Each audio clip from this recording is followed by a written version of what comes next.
మళ్ళీ కొత్త నెంబరా? రేయ్, నా జీవితంలో నా ఫోన్ ఇన్నిసార్లు మోగడం ఇదే ఫస్ట్ టైం రా. ఎవరో చూడు.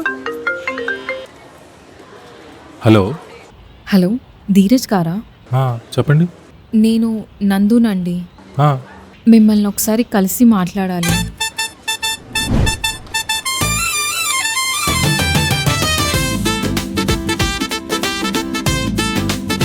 అయినా ఏం మొహం పెట్టుకొని వచ్చారు ఆఫీస్కి? ఏమావా అలా అన్నావు? ఇప్పుడు నేను నీ మేనేజర్ని. నీ ల్యాప్టాప్ బ్యాగ్ అక్కడ? ల్యాప్టాప్ బ్యాగ్లో ఉంది, బ్యాగ్ ఆటోలో ఉంది, ఆటో షెడ్లో ఉంది. మొన్నగా చెప్పిందాడు. మరి ఆ బ్యాగ్ ఎతకడం మానేసి తారా సితారా అని పోయావు కదా. నువ్వు వచ్చావు కదా మావా నాతో పాటు.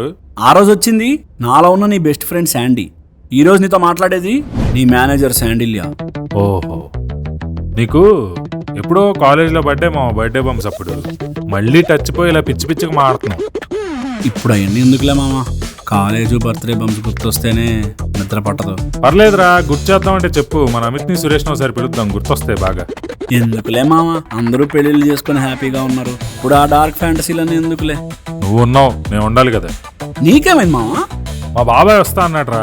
బస్సుకి వస్తాడో ఆటోకి వస్తాడో ఏం చెప్పలేదు, ఎక్కడ పికప్ చేసుకోవాలి. అయినా ఇప్పుడు ఎందుకు వస్తున్నాడంట?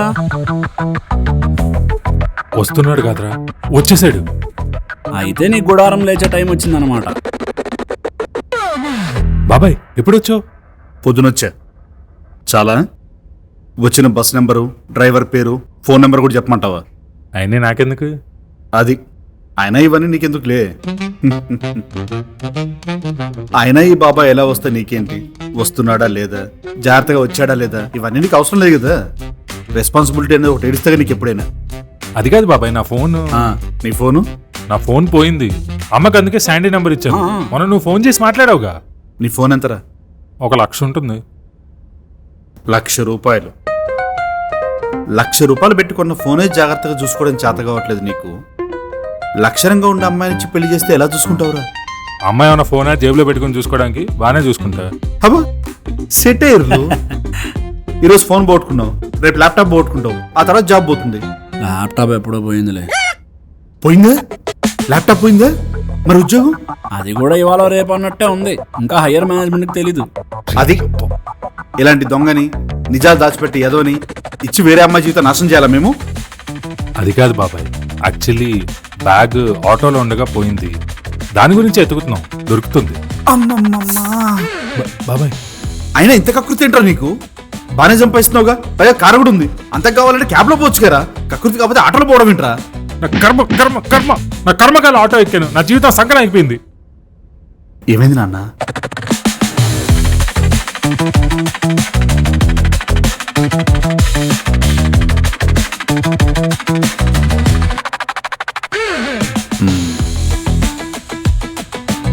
అంటే నువ్వు పెళ్లి చూపులకు వెళ్ళలేదన్నమాట.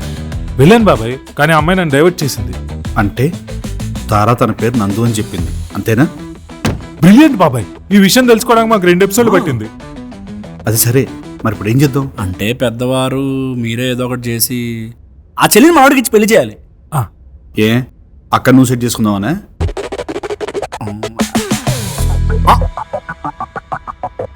బాబాయ్, ఈ మ్యాటర్ అమ్మా నాన్నకి ఇంకా తెలీదు. నువ్వు ఏం చెప్పకు. మనకి ఈ విషయంలో క్లారిటీ వచ్చిన తర్వాత చెప్దాం. అది సరేరా, వాళ్ళ అక్క నేను కలుస్తా అని చెప్పింది, కలిసావు మరి? ఈరోజు ఈవినింగ్ కలుస్తాను బాబాయ్. రేయ్, ఏదో ఒకటి చేసి నువ్వు ఈ సంబంధం సెట్ చేసుకోవాలరా. మనకి తప్ప వేరే ఆప్షన్ లేదు. ఆప్షన్ లేదా? అదేంటి బాబాయ్, మనోడికి మంచి మార్కెట్ ఉంది, మంచి సంబంధాలు వస్తాయి. అప్పుడే డీలా పడిపోతే ఎలా? అందుకే నేను వచ్చింది, మా వాడికి అంతా క్లియర్గా ఎక్స్ప్లెయిన్ చేయడానికి. ఎక్స్ప్లెయిన్ చేయి బాబాయ్, కానీ బోర్డు తొందరగా తుడిపేకు, నోట్ చేసుకోవాలి. దీరు, నీకు స్వామి అంకుల్ గుర్తున్నాడు కదా? నాన్న వాళ్ళ బెస్ట్ ఫ్రెండ్. ఇల్లందులో మన ఇంటి దగ్గరే ఉండేవాళ్ళుగా. తను ఉండేది ఇల్లందులోనైనా వాళ్ళ అమ్మాయి మాత్రం అన్నయ్య వాళ్ళ ఇంట్లో హైదరాబాద్లో పెరిగింది. తన పేరే నందు. మరి తారా?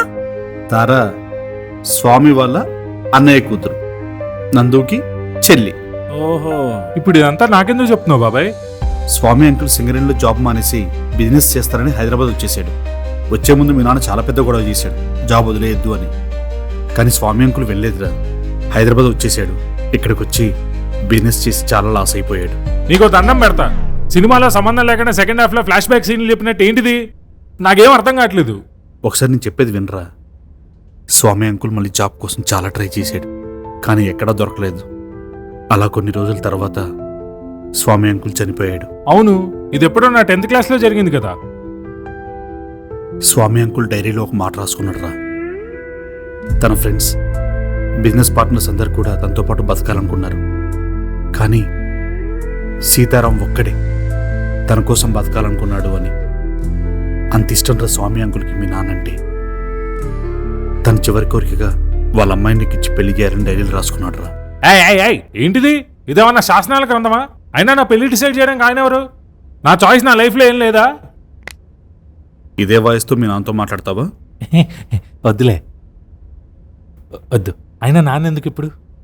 అలా కాదు బాబాయ్, నువ్వే న్యాయం చెప్పు. ఆయన ఏదో డైరీలో రాసుకున్నాడని చెప్పి నేను నా లైఫ్ సాక్రిఫైస్ చేయాలా?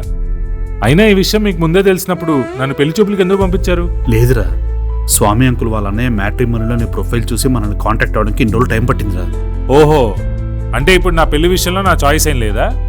బ్రహ్మ నా రాత రాసే బదులు స్వామి అంకుల్ ఆ డైరీలో రాశాడా? చూడరా, నేను చెప్పాల్సింది చెప్పాను. నువ్వు ఇంకేమైనా మాట్లాడాలనుకుంటే మీ నాన్నతో మాట్లాడు, కానీ ఒకటి మాత్రం గుర్తుపెట్టుకో, నీ పెళ్ళి మాత్రం నందుతోనే. తారా చీర అని చెప్పి ఏమైనా సిల్క్ వేషాలు వేసావనుకో, సీను సితారైపోయింది. తెలిసిన ఫ్యామిలీసు ఏమైనా చేసావంటే గొలగోల అయిపోయింది. ఏంటి బాబాయ్ ఇది? ఇదేమన్నా సినిమా అనుకుంటున్నావా? లైఫ్ నాకు పిచ్చెక్కుతోంది. నేను ఎప్పుడో వస్తా. జరగరా, జరుగు. ఆడెవడో డైరీలో రాసుకున్నాడంటే నన్ను బలి చేస్తున్నారు వీళ్ళందరూ కలిసి. చెయ్యి. అయినా మీరు ఆఫీస్కి ఎందుకు వచ్చారు? వాడు రూమ్కి వెళ్ళొచ్చు కదా. ఎరా అంటే అన్నానంటావు, మీరు మాత్రం వర్క్ ఫ్రమ్ హోమ్ అని చెప్పి ఇంట్లోకి ఆఫీస్ని తీసుకురావచ్చు, ఫ్యామిలీ మెంబర్స్ మాత్రం ఆఫీస్కి రాకూడదా? అబ్బో, సరే కానీ ఇప్పుడు మనోడికి చెల్లి నచ్చింది, మరి ఇప్పుడు ఏం చేద్దాం అంటావు బాబాయ్? అక్క చెల్లి మావోడు కూర్చొని తీరిగ్గా డిస్కస్ చేసుకుంటారులే కానీ ఒక్కటి మాత్రం గుర్తుపెట్టుకో, పెళ్లి మాత్రం నందుతోనే, ఇది కన్ఫర్మ్. పెళ్లి సంబంధాలు చూడండి, పెళ్లి చేసుకుంటా అని చెప్పడం తప్పైపోయింది. నీ అమ్మ జీవితం అనవసరంగా కాంప్లికేట్ అయింది లైఫ్. నందు ఫోన్ రా. హలో హలో ధీరజ్ గారు, చెప్పండి. మీకు లొకేషన్ సెండ్ చేస్తున్నా, వస్తారు కదా? వస్తానండి. ఓకే అండి, సీ యూ. మరి ఇప్పుడు ఏం మాట్లాడతారా? ఏదో ఒకటి మాట్లాడతాను రా. తారా అంటే ఇష్టమని చెప్తాను, కన్విన్స్ చేసుకుంటాను. అయినా ఒప్పుకోపోతే? రే ఫస్ట్ నన్ను మాట్లాడినవరా, ఎందుకురా ఎప్పుడు నెగిటివ్గా మాట్లాడతావు?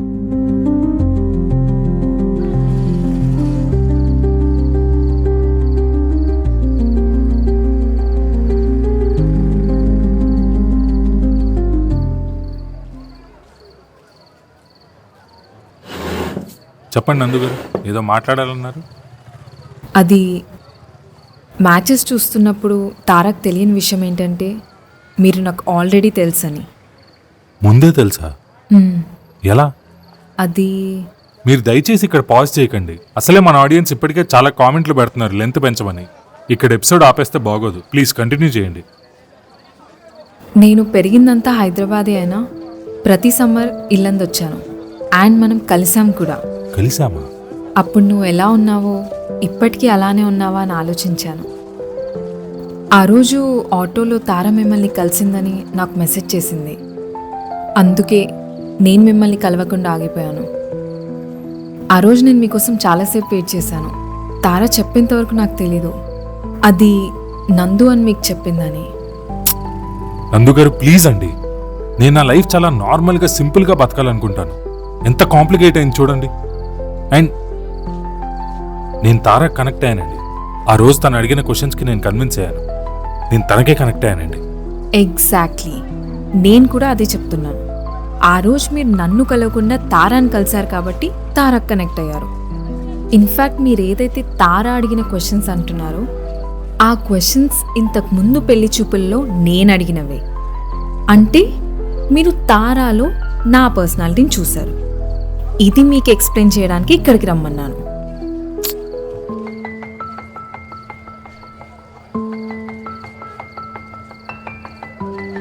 మీ ఫాదర్ స్వామి అంకులే కదా, ఆయన కూడా డైరీలో రాసుకున్నారంట కదా మిమ్మల్ని నాకు ఇచ్చి పెళ్లి చేయమని.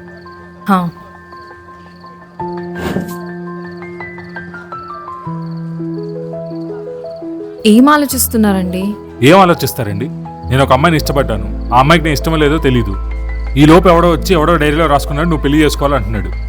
నేను ఈ సంబంధం వద్దంటే ఇంట్లో నాకు మెంటల్ టార్చర్ అండి.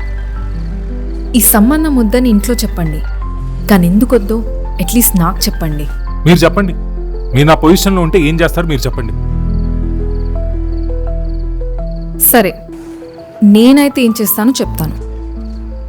బై మిస్టేక్గా చెల్లిని కలిశాను కాబట్టి ఒకసారి అక్కకి కనెక్ట్ అవ్వడానికి ట్రై చేస్తాను.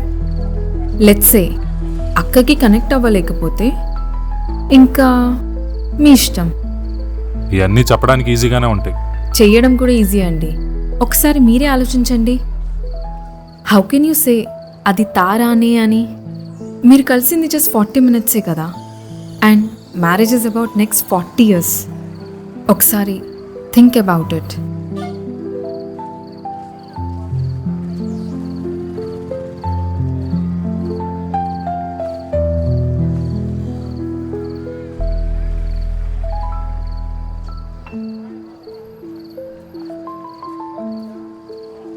సరే, ఓకే అండి.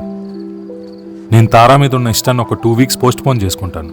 ఈ 2 weeks మన ఇద్దరం కలిసి ట్రావెల్ చేద్దాం. ఈ 2 weeks తర్వాత నా డెసిషన్ ఏదైనా మీరు దాన్ని రెస్పెక్ట్ చేయాలి. ఏమో నేను నో చెప్తానేమో, అండ్ మీ ఫాదర్ రాసిన డైరీ గురించి I don't care anymore. Okay, ఈ డీల్ మీకు నాకు ఓకే? డీల్ ఓకే అండి. 2 weeks తర్వాత మీ డెసిషన్ ఏదైనా నాకు okay. Okay, see you tomorrow. See you from tomorrow.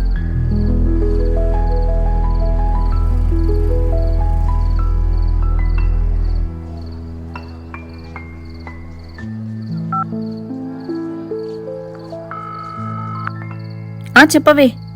నువ్వు గొడవ పడానంటే ఒక విషయం చెప్తా. అది కామనే గానీ ముందు మ్యాటర్ ఏంటో చెప్పు. ఎంత గొడవ పడాలో నేను డిసైడ్ అవుతా. సర్లే, ఈరోజు నేను ధీరజ్ని కలిసా. అవునా? ఎందుకు? తనే మొన్న కాల్ చేసి రమ్మన్నాడు. ఏమన్నాడు? నేను తారాని కంప్లీట్గా మర్చిపోవడానికి ట్రై చేస్తాను.